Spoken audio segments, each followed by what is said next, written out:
শুরু করছি আজকের গল্প অনিশ দেবের লেখা পাশবিক।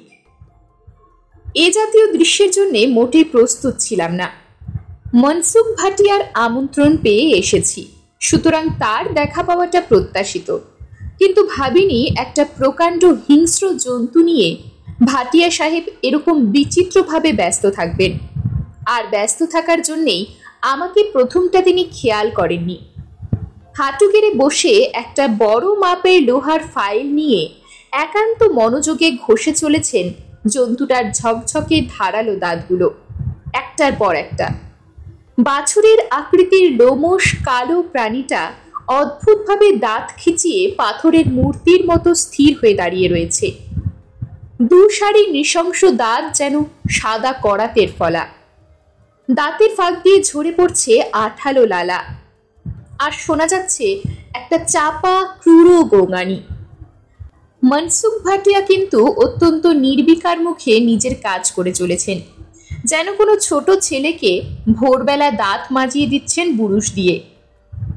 অচেনা আগন্তুক দেখে চাপা গোঙানি পরিণত হলো সাবধানী গর্জনে, এবং তখনই মনসুখ আমার উপস্থিতি টের পেলেন। ঘাড় ঘুরিয়ে আমাকে দেখেই ফাইল রেখে ত্রস্ত হয়ে উঠে দাঁড়ালেন। বললেন, আসুন ম্যানেজার বাবু, গরিবখানায় পায়ের ধুলো দিতে আজ্ঞা হোক। প্রাণীটার মুখের চেহারা এখন স্বাভাবিক হতেই সেটাকে কুকুর বলে চিনতে পারলাম, তবে আকার ও প্রকার দেখে কুকুরের বদলে বাঘের কথাটাই আগে মনে পড়ে। লাল জিভটা বেরিয়ে আছে দাঁতের ফাঁক দিয়ে, তা থেকে ঘাম ঝরছে। ভাটিয়া সাহেব কুকুরটার পাশেই একটা চেয়ারে বসলেন। ডান হাতটা ঘোরাফেরা করতে লাগলো ওটার লোমশ কালো পিঠে। ভাটিয়া সাহেবের গায়ের যা রং, তাতে কুকুরের পিঠে রাখা তার ডান হাতটা যেন সরাসরি অদৃশ্য হয়ে গেছে। এই প্রবল শীতেও পরনে শুধুমাত্র ধোপ দুরস্ত পাজামা ও পাঞ্জাবি। গা থেকে ভুরভুর করে বিদেশি সুবাস ভেসে আসছে। গলায় মোটা সোনার চেন, আরেকটা রং বেরঙের পুতির মালা। মালার লকেট হলো বহুদিন ধরে শুকিয়ে রাখা একটা কালচে নখ, মানুষের নখ। আমি তার মুখোমুখি একটা চেয়ারে বসলাম। মনসুখ ভাটিয়ার গরিবখানায় কোনো আয়োজনেরই কমতি নেই। সামনের টেবিলে হুইস্কির খোলা বোতলও পেলাম। গেলাসে পানীয়ের পরিমাণ প্রায় আধা আধি। ঘরের দেওয়ালে আধুনিক পদ্ধতিতে ডিসটেম্পার করা। দরজা জানালায় রঙিন কাপড়ের পর্দা। মাথার উপরে ঝুলছে অপ্রয়োজনীয় ঝাড় লণ্ঠন। অপ্রয়োজনীয় কারণ 25x25 ঘরে আরো অন্তত গোটা তিনেক উজ্জ্বল আলো জ্বলছে। ঘরের মোজাইক করা চকচকে মেঝে সেই আলোর 50 ভাগ ফিরিয়ে দিচ্ছে প্রতিফলনের মাধ্যমে। ম্যানেজার বাবু, নতুন জায়গা কেমন লাগছে? মনসুখ ভাটিয়ার এই প্রশ্নটি অত্যন্ত তাৎপর্যপূর্ণ, কারণ মাত্র কয়েক সপ্তাহ হলো আমি স্থানীয় কলিয়ারি অফিসে অ্যাসিস্ট্যান্ট ম্যানেজার হয়ে এসেছি। এর মধ্যেই জানতে পেরেছি মনসুখ ভাটিয়া হলেন কয়লার চোরা কারবারিদের চাই, এবং শেষতম কারণ, আজ রাতে তিনি আমাকে বাড়িতে নেমন্তন্ন করে ডেকে পাঠিয়েছেন। উদ্দেশ্য এখনো জানি না, তবে শিগগিরই হয়তো জানতে পারবো। মুখে কৃত্রিম হাসি ফুটিয়ে বলে উঠলাম, জায়গা তো ভালোই লাগছে, তবে কাজের চাপ খুব বেশি। ভাটিয়া সাহেব হাসলেন। সে হাসিতে কোনো শব্দ নেই, শুধু দাঁতের ঝিলিক আর রোগা কালো শরীরের ঝাঁকুনি। অবশেষে একসময় নিঃশব্দ হাসি থামিয়ে বললেন, কাজের চাপ তো আপনি খুব জোর করে ঘাড়ে লিখছেন। নিজেও পরেশান হচ্ছেন, হাজারো কারবারিকেও পরেশান করছেন। বক্তব্যের অর্থ অত্যন্ত স্পষ্ট, আর তার সঙ্গে হুমকিরও কি সামান্য ইশারা নেই? মোটামুটিভাবে আমার কাজ হলো খনি থেকে তোলা কয়লা দিনের শেষে ওজন করে ট্রাকে চাপিয়ে হিসেব মতো বিভিন্ন গোডাউনে চালান দেওয়া। আমার মতো আরও অনেক অ্যাসিস্ট্যান্ট ম্যানেজার একই কাজে নিযুক্ত রয়েছেন। প্রথম দিন কাজ বুঝে নেওয়ার পর একজন ব্যাচেলার এম নরেন সাহা আমার খুব অন্তরঙ্গ হয়ে পড়েছিল। তারপর 3-4 দিনের মধ্যেই সে যেন আমার বন্ধু হয়ে গেল। একদিন সন্ধ্যের পর সে আমাকে প্রায় জোর করে টেনে নিয়ে গিয়েছিল এক দেহাতি ভাটিখানায়। আমাকে অনেক পীড়াপিড়ি করে ব্যর্থ হয়ে অবশেষে নিজেই তুলে নিয়েছিল দিশি মদের বোতল আর ভার। চুমুক লাগাতে লাগাতে নরেন সাহা অনেক কথাই বলেছে। মিস্টার রায়, আপনি এখানে নতুন লোক, একটু সামলে চলবেন। অবাক হয়ে প্রশ্ন করেছি, কেন? এ কলিয়ারি কি অন্য কলিয়ারির চেয়ে ভয়ঙ্কর কিছু? ফোলা ফোলা দুটো শ্যামবর্ণ হাত নিজের হাঁটুর উপর রেখেছে নরেন সাহা। লক্ষ্য করলাম তার ডান হাতে পাশাপাশি 3টে আংটি, রূপোয় বাঁধানো পলা, গোমেদ এবং নীলা। বুঝলাম বয়সের কোঠা 40 পেরোলেও নরেন সাহা ঘোর জ্যোতিষ ভক্ত। মুখের উপর একবার হাত বুলিয়ে সে জবাব দিল, হ্যাঁ, বিপজ্জনক, কারণ অন্য কলিয়ারিতে তো আর মনসুখ ভাটিয়া নেই। এরপর বাড়ি ফেরার পথে আরো শুনলাম চোরাপথে কয়লা কিভাবে লোপাট হয়, কারা সেই চোরা ব্যবসার নায়ক। সবাই তাদের চেনে, কিন্তু কিছু বলতে সাহস পায় না। কেন, পুলিশ কোনো স্টেপ নেয় না? পুলিশ? নরেন সাহা গলা ফাটিয়ে হেসে উঠেছে। আরে ভায়া, নেহাত কিছু লোককে উর্দি পরিয়ে চাকরি দিতে হবে, তাই দেওয়া। ও বেচারিরা এসব ঝামেলায় মাথা গলালে মাথা লোপাট হয়ে যাবে। শীতের হাওয়া ছুঁচের মতো এসে বিঁধেছে গায়ে। দূরে ছড়িয়ে ছিটিয়ে চোখে পড়ছে কিছু আলোর শিখা। হাইডেল পাওয়ার স্টেশনের বিজলি এখনো সব রাস্তাঘাটে জাঁকিয়ে বসতে পারেনি। চাঁদের আলোয় পাথরের টুকরো ছড়ানো মেঠো পথ ধরে আমি আর নরেন সাহা এগিয়ে চলেছি কোয়ার্টারের দিকে। রাস্তার একদিকে এবড়ো খেবড়ো পাথরের ঢিবি, আর কোথাও কোথাও শাল, শিরিষ, শিশু গাছের হালকা জটলা। এদিকেই কিছুটা এগিয়ে খোলা জায়গায় ওপেন ক্রাস্ট মাইনিং চলছে। ঘন ঘন ব্লাস্টিং করা হয় বলে শুনেছি। নরেন সাহা তার একটা ভারী হাত আমার কাঁধে রাখল, বলল, মনসুখ ভাটিয়া এই অঞ্চলে এসেছে মাত্র বছর 5। তার মধ্যে গাড়ি বাড়ি সব হাঁকিয়ে বসে আছে। গত 5 বছরেও যা করেছে, পুরনো ঘাঘু কারবারিরা 20 বছরেও তা পারেনি। এখন চোরা কারবারের সিংহভাগটাই বলতে গেলে ওর হাতের মুঠোয়। সবকটা ম্যানেজার, অ্যাসিস্ট্যান্ট ম্যানেজার ভাটিয়ার কাছ থেকে ঘুষ খায়, কারণ ঘুষ না খেলে জান খেতে হবে। তবে এ শর্মা এখনো মাথা নোয়ায়নি। নিজের বুকে আঙ্গুল ঠেকালো নরেন সাহা। আর ঠিক সেই মুহূর্তেই এক রক্ত হিম করা চিৎকার শীতের বাতাস কাঁপিয়ে দিল। প্রতিটি পাথরের স্তূপ সেই চিৎকারের প্রতিধ্বনি তুলে তাকে আরো ছমছমে করে তুলল। আকাশে, বাতাসে, এমনকি গাছের পাতায় পর্যন্ত ওই হিংস্র চিৎকার যেন থরথর করে কাঁপছে। দুজনেই থমকে দাঁড়িয়ে পড়লাম, কিন্তু সে এক মুহূর্ত। পরক্ষণেই নরেন সাহা আমার হাত ধরে টান মারল প্রচন্ড ঝটকায়। শিগগির মিস্টার রায়, শিগগির কোয়ার্টারে চলুন। আমরা ছুটতে শুরু করলাম অন্ধের মতো। অচেনা জায়গায় এবড়ো খেবড়ো জমির ওপর দিয়ে ছুটতে খুবই অসুবিধে হচ্ছে, কিন্তু গতি হ্রাস করার উপায় নেই। নরেন সাহাও তার স্থূলকায় শরীর নিয়ে প্রাণপণে ছুটে চলেছে। আমাদের ঘন নিঃশ্বাসের ফোঁস-ফোঁস শব্দ স্পষ্ট শোনা যাচ্ছে। ছুটন্ত অবস্থাতেই সেই চিৎকার দ্বিতীয়বার শুনতে পেলাম, যেন কোনো অপার্থিব আত্মা মুক্তি চাইছে নরকের বন্দিশালা থেকে। দূরে কোয়ার্টারের টিমটিমে বিজলি বাতি নজরে পড়ল। পা ক্রমে অসম্ভব ভারী হয়ে আসছে। নরেন সাহা কিছুটা পিছিয়ে পড়েছে, কিন্তু ছুটে আসছে সমান তালে।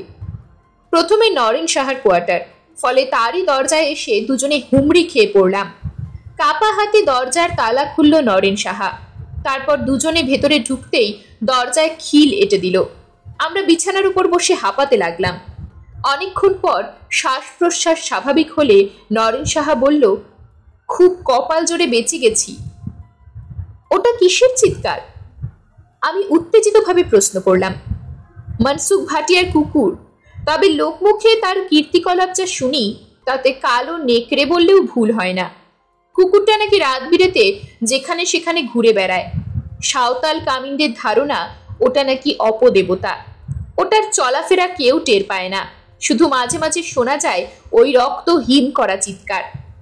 এক কাজ করুন, আপনি আজকের রাতটা আমার কোয়ার্টারেই থেকে যান।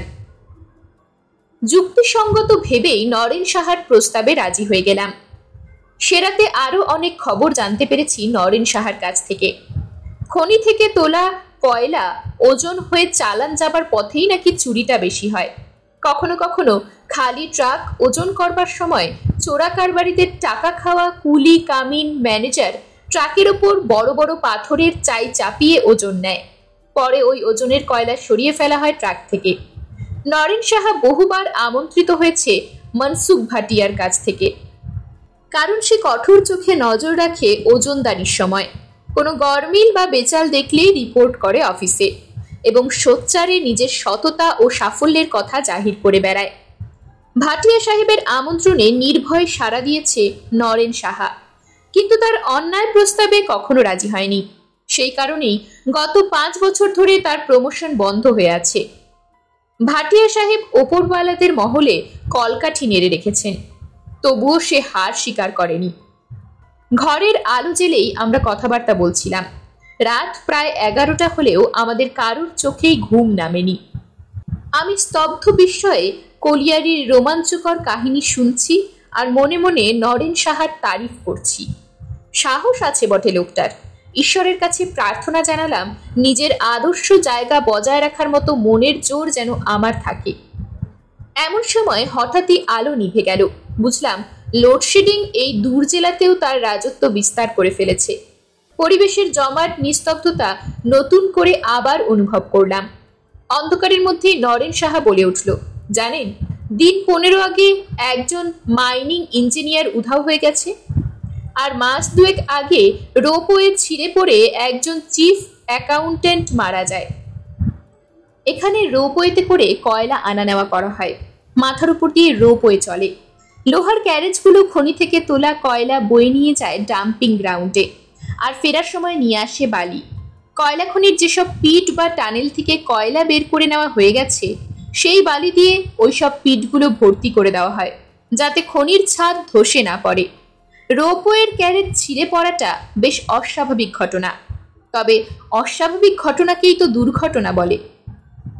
নরেন সাহা গম্ভীর গলায় বলল, যদিও কোনো প্রমাণ আমার হাতে নেই, তবু বলবো এই ঘটনাগুলোর পেছনে মানুষের হাত আছে। কিছুক্ষণ চুপ করে থেকে নরেন সাহা আবার বলল, যদি সৎ পথে থেকে চলেন তাহলে মনসুখ ভাটিয়ার নেমন্তন্ন আপনিও পাবেন। তারপর যা ভালো বুঝবেন তাই করবেন। হঠাৎই অন্ধকারে একটা খসখস শব্দ কানে এলো। নরেন সাহার কোয়ার্টারকে ঘিরে শব্দটা যেন অত্যন্ত ধৈর্যশীলভাবে ঘুরপাক খাচ্ছে। আমি ফিসফিস করে বললাম, ওটা কিসের শব্দ?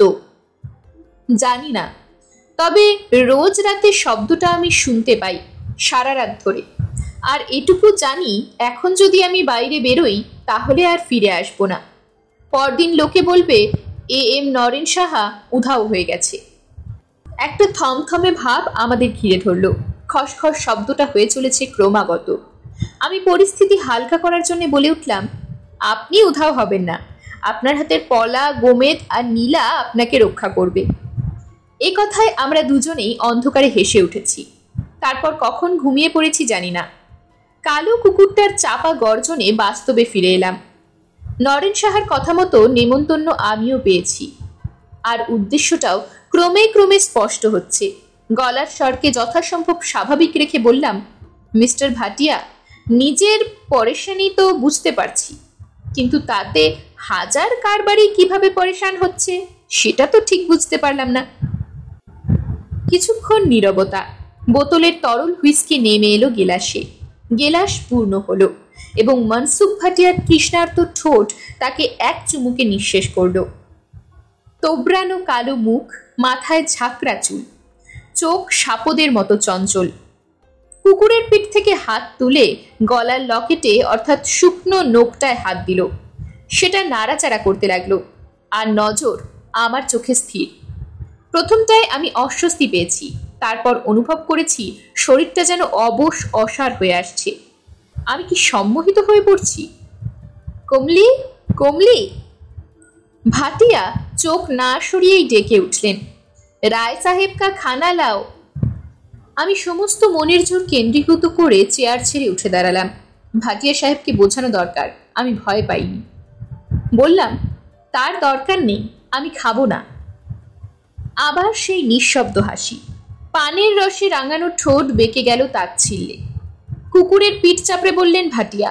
বসে পড়ুন রায়বাবু, মনসুখ ভাটিয়ার দাওয়াতে কেউ খানা না খেয়ে যায় না। নরিন্দর সাহাও খানা খেয়েছিল, তবে ঘুষ খায়নি। নরেন সাহার কথা বলছেন ভাটিয়া, সুতরাং আমার মনোভাবও তিনি বেশ স্পষ্টই ধরে ফেলেছেন, তাতে সন্দেহ নেই। রায়বাবু, অনেক নরম ও সহজ হলেও ভাটিয়া সাহেবের স্বর। বিনা সোচে সমঝে কোনো কাজ করতে যাবেন না, তাতে আঞ্জাম ভালো হয় না। আপনি আরো 2-4 দিন ভেবে দেখুন, তাতে পরেশানি ভি হবে না, নুকসান ভি হবে না। কি বলিস ভুলো? শেষ কথাটা হিংস্র জন্তুটাকে লক্ষ্য করে। এই বিকট দর্শন দানবের নাম ভুলো। এটা ভাটিয়া সাহেবের কথায় সামান্য নড়ে উঠল, তারপর মাথা নোয়ালো। তখনই অবাক হলাম, কুকুরটা ডান কানে ফুটো করে লাগানো রয়েছে একজোড়া সোনার মাকড়ি। চোখ ফিরিয়ে মনসুখ ভাটিয়ার দিকে তাকালাম, একই দৃশ্য, ডান কানে একজোড়া সোনার মাকড়ি। এ কি অদ্ভুত শখ! এমন সময় এক হাত ঘোমটা টানা লাল পেরে সাধারণ শাড়ি পরিহিতা এক মহিলা ঘরে এলেন। খাবারের প্লেট সাজিয়ে দিলেন সামনের টেবিলে। চেষ্টা করেও তার মুখ দেখতে পেলাম না। এরই নাম কি কমলি? এর সঙ্গে ভাটিয়ার কি সম্পর্ক? মহিলা জড়সড় ভঙ্গিতে একপাশে দাঁড়িয়েছিলেন। কিছুক্ষণ ইতস্তত করে দেশজ বাংলা ও হিন্দি মিশিয়ে ভাটিয়াকে প্রশ্ন করলেন তার খানা লাগাবেন কিনা। উত্তরে ভাটিয়া শুধু 3 সেকেন্ড খর দৃষ্টিতে তাকিয়ে রইলেন অবগুণ্ঠিতার দিকে। মহিলা ভীষণ ভয় পেয়ে এস্তা কাঠবেড়ালির মতো বেরিয়ে গেলেন ঘর থেকে।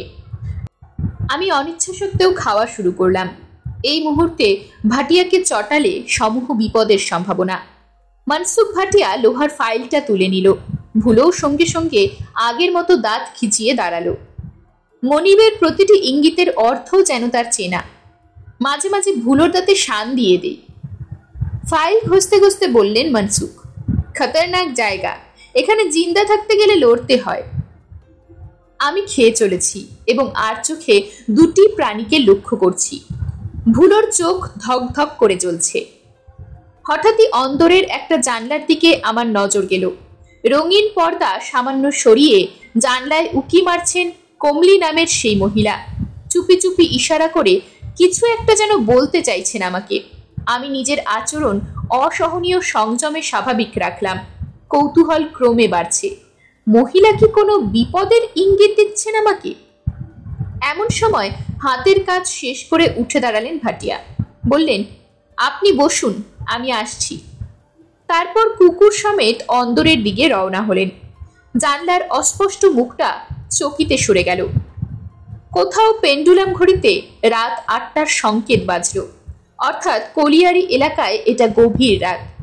চটপট খাওয়া শেষ করে উঠে দাঁড়ালাম। এমন সময় বিদ্যুৎ ঝলকের মতো ঘরে ঢুকলেন কমলি।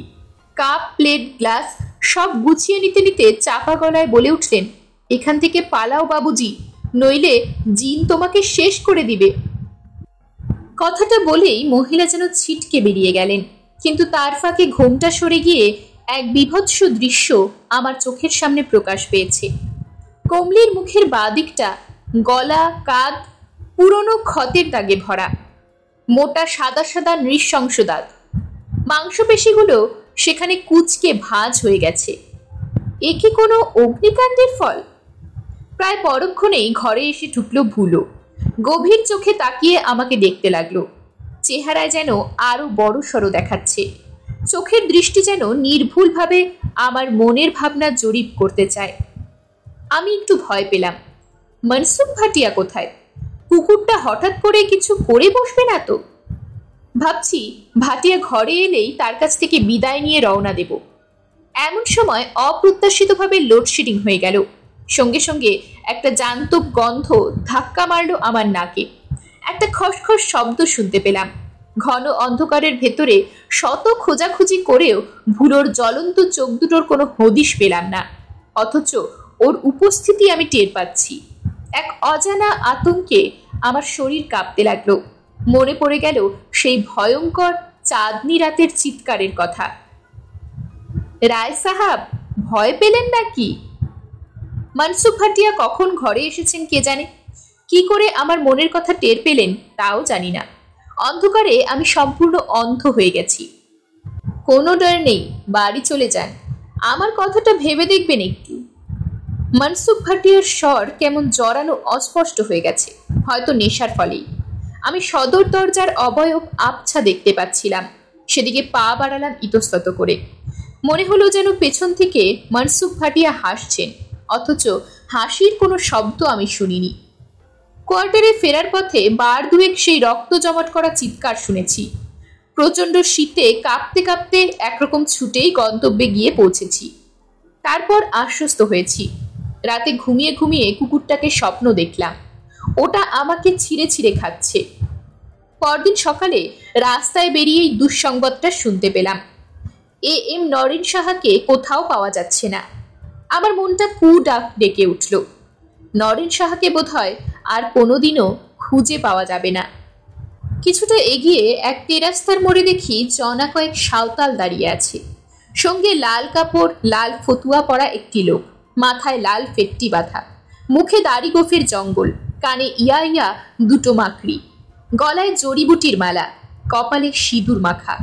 বিড়বিড় করে সে কি সব মন্ত্র পড়ছে। সাঁওতাল কজন একটু দূরে দাঁড়িয়ে ভক্তি ভরে তার কার্যকলাপ লক্ষ্য করছে।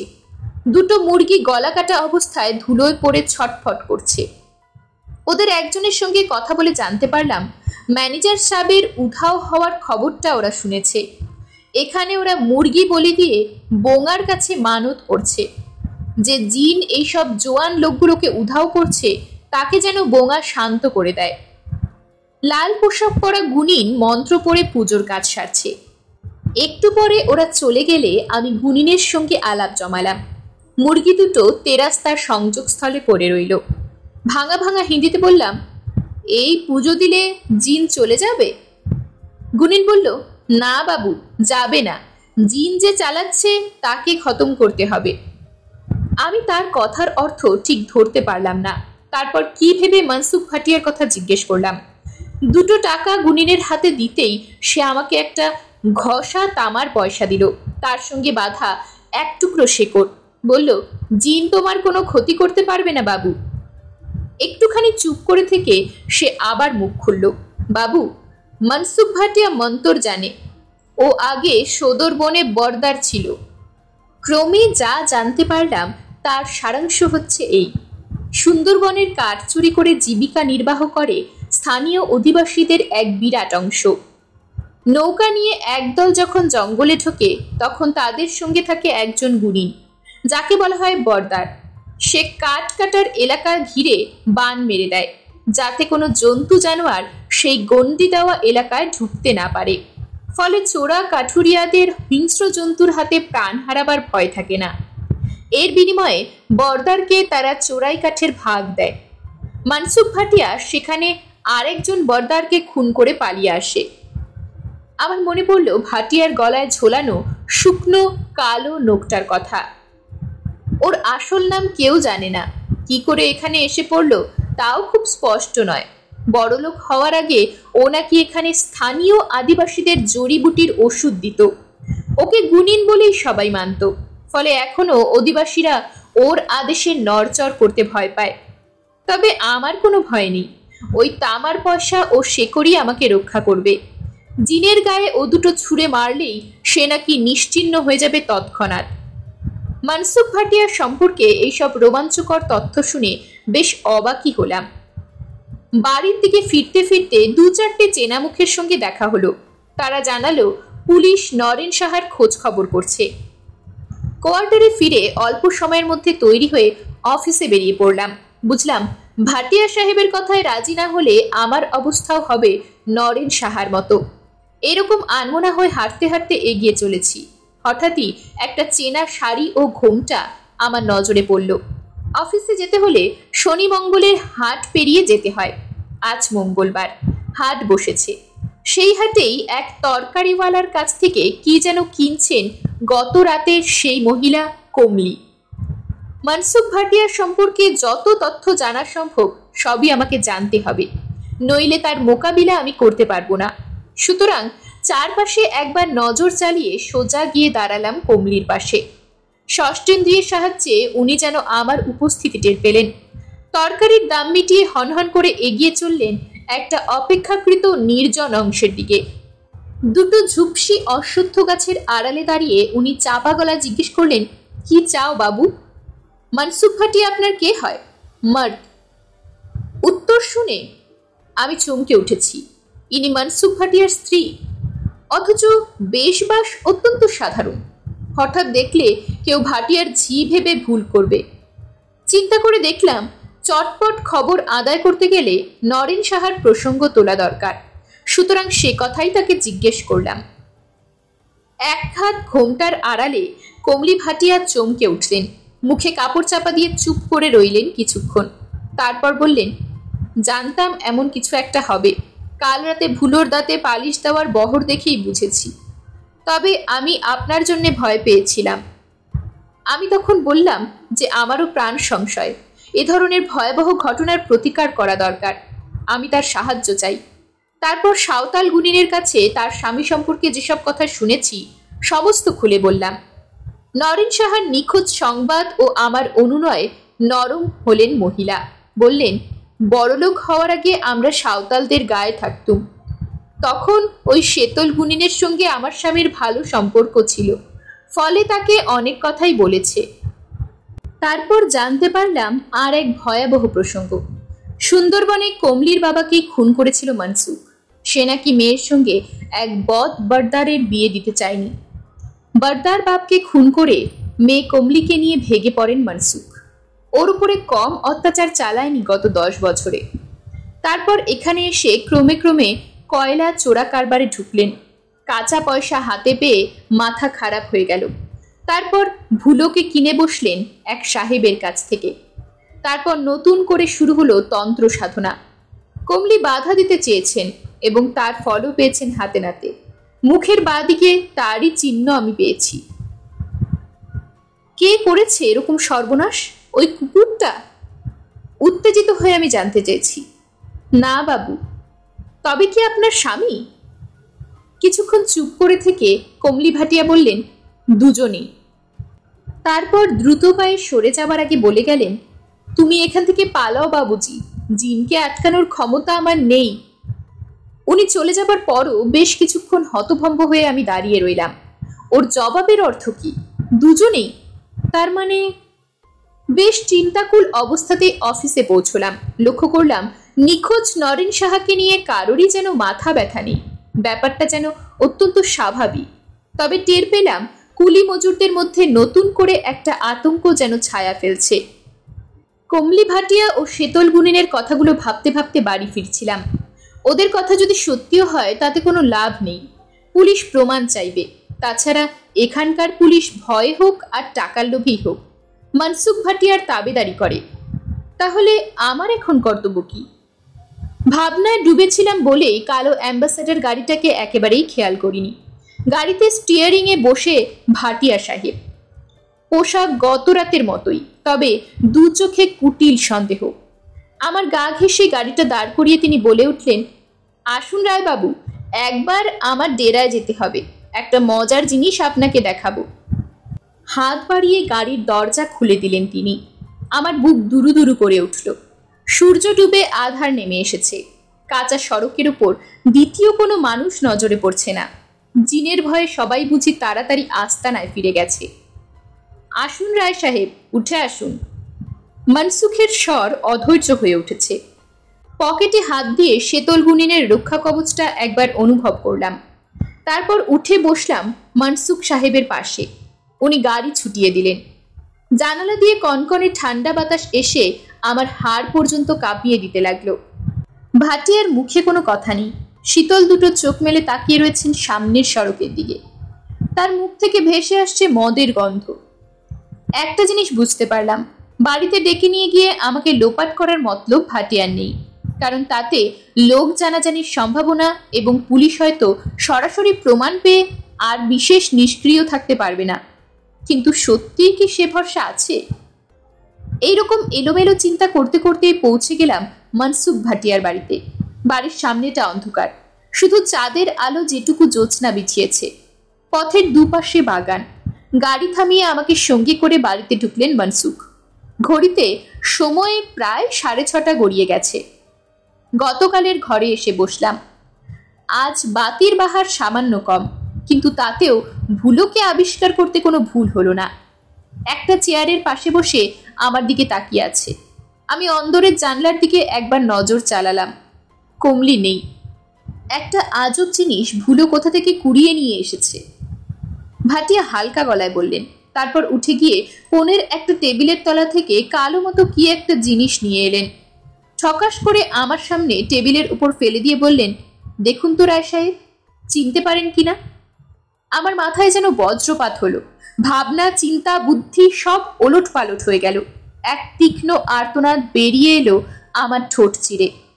চোখ জোড়া কি ঠিকরে বেরিয়ে আসবে কোটর ছেড়ে। টেবিলের ওপরে পড়ে রয়েছে একটা কাটা হাত। কালো রঙের আঙ্গুলগুলো ফোলা ফোলা, আর 3টে আঙ্গুলে পাশাপাশি 3টে পাথর বসানো আংটি, পলা, গোমেদ ও নীলা। জ্যোতিষশাস্ত্র নরেন সাহাকে বাঁচাতে পারেনি। আমার মুখে কোনো কথা নেই। মনসুখ ভাটিয়া হাতটা তুলে নিয়ে লু বলে ভুলোর দিকে ছুড়ে দিলেন। কুকুরটা হিংস্র দাঁতের পাটি বের করে ঝাঁপিয়ে পড়ল হাতটার উপর। ওটাকে দাঁতে নখে ছিঁড়ে ছিঁড়ে খেতে লাগলো। ওহ, সে কি বিভৎস দৃশ্য! ভুলো যখন কষ্ট করে নিয়ে এসেছে, তখন এই হাতটা ওরই পাওনা। কি বলেন রায়বাবু? ও হ্যাঁ, শুনলাম নাকি নরিন্দর সাহাকে পাওয়া যাচ্ছে না, একেবারে লোপাট হয়ে গেছে। আমি আর সহ্য করতে পারলাম না। চেয়ার ছেড়ে উঠে দাঁড়ালাম। বললাম, আমি এক্ষুনি পুলিশে খবর দেব। লোকে জানুক নরেন সাহাকে কে খুন করেছে। বিচিত্র হাসিতে ফেটে পড়লেন ভাটিয়া। সে হাসিতে বুক কেঁপে ওঠে, মস্তিষ্কে হিম আতঙ্ক বাসা বাঁধে। একসময় স্বাভাবিক হয়ে তিনি কঠোর গলায় বললেন, আপনার কথায় কেউ বিশ্বাস করবে না রায় সাহাব, কারণ ততক্ষণে ভুলো এ হাতটা লোপাট করে দিবে। কথা শেষ করে আবার সেই নৃশংস হাসি।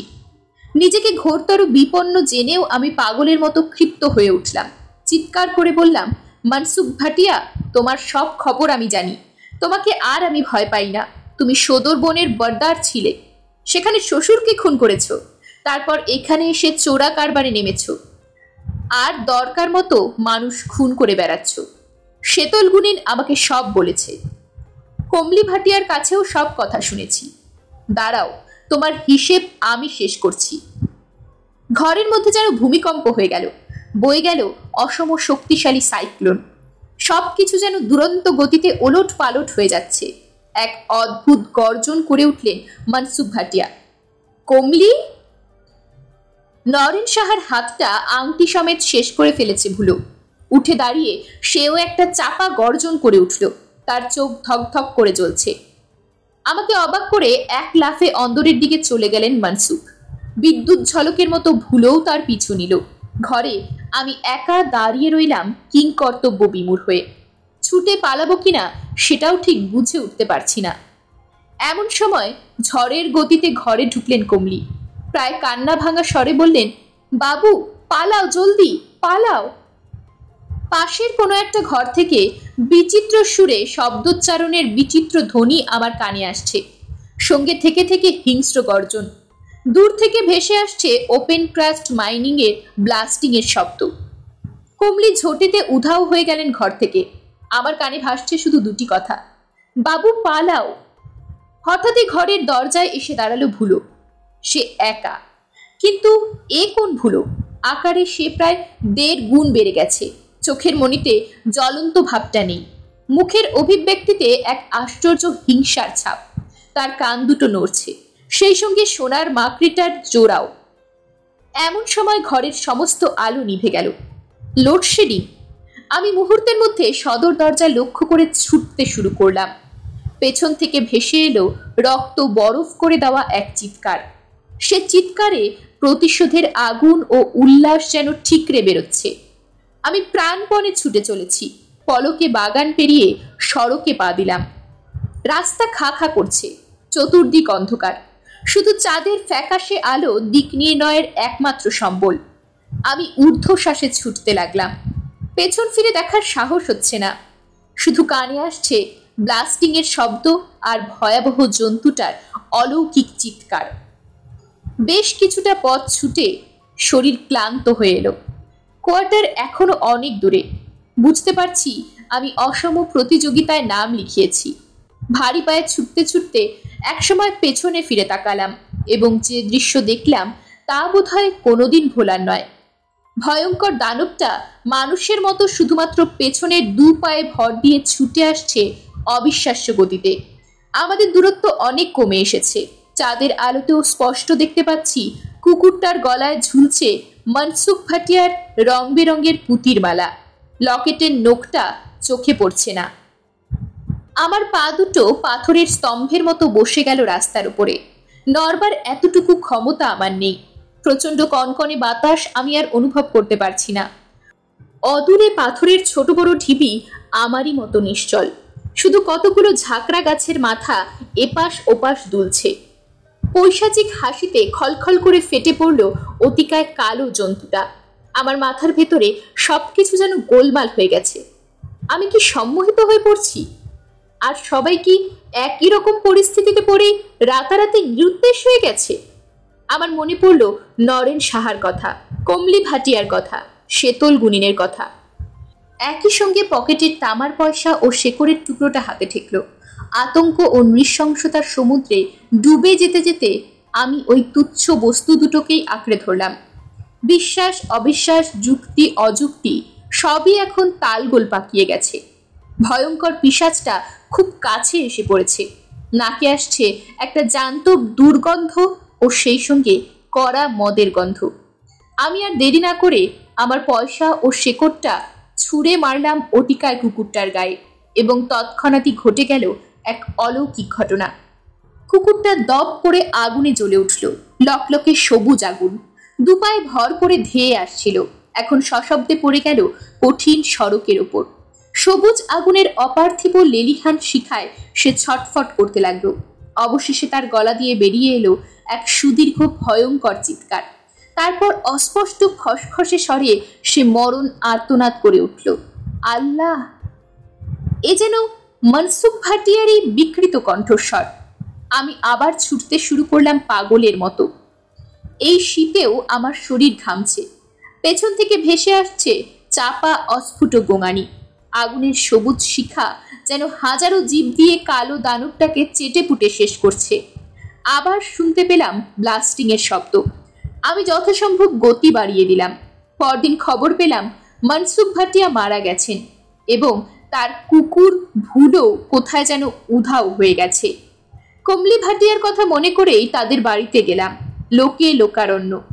চোখ বুঝে অক্ষত শরীরে শুয়ে আছেন মনসুখ, ঠিক যেন ঘুমিয়ে রয়েছেন। তবে তার গলায় সেই রঙিন মালাটি নেই। কমলি লাজ লজ্জা ত্যাগ করে সকলের চোখের সামনেই বুক ভাঙা কান্নায় বারবার আছড়ে পড়ছেন সেই মৃতদেহের ওপর। জটলার মধ্যে হঠাৎ শীতল গুনিনকে দেখতে পেয়ে তাকে একপাশে ডেকে নিলাম। গতরাতের সমস্ত ঘটনা খুলে বললাম। তারপর রক্ষা কবচের জন্য ধন্যবাদ জানিয়ে 5টা টাকা দিলাম তার হাতে। সে বলল, বাবু, মনসুখ শরীর চালান জানতো। নিজের জানকে ঢুকিয়ে দিত কুকুরের ভেতর। তখন সে কুকুরের চোখ দিয়ে দেখত আর বুড়া কাম করত। ওই রঙিন মালা ছিল ওর মন্তরের মালা। কোয়ার্টারে ফেরার পথে মনসুখ ভাটিয়ার কথাই ভাবছিলাম।